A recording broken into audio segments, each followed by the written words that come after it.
ये होची सोना नदी।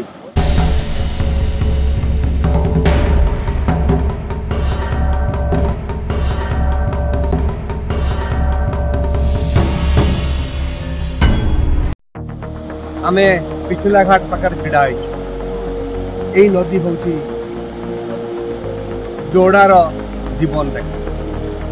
छोट नदी आउ यही नदी किंतु कूले कूले अनेक आदिवासी गाँव लोक मान पानी दिए। ये नदी को दुई पटे जो जीव जगत जो जंगल अच्छी गछपत्र अच्छी ये नदी से जीवन आप देखुं ये विराट गोटे इनफ्रास्ट्रक्चर। ये इनफ्रास्ट्रक्चर हूँ टाटा कंपनी टाटा सहित सोना नदी पानी को टाटा कंपनी ये नौ आकि तार लुहा गुंड को धोई सारा स्लरी पाइप ट्रांसपोर्ट अन्य जगह कलिंग नदी। ये नदीर पानी जीवन पाई, ए नदीर पानी जीव जगत पाई, ए नदीर पानी लोकंक पाई।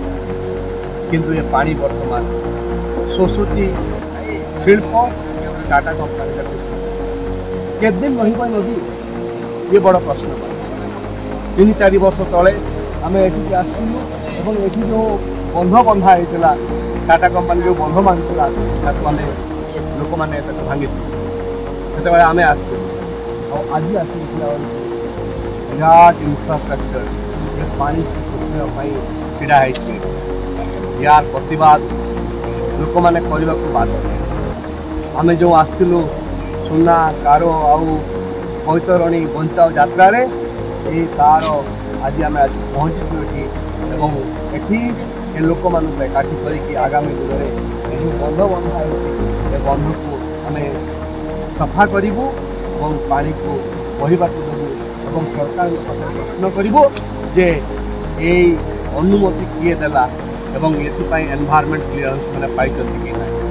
धन्यवाद, नमस्कार।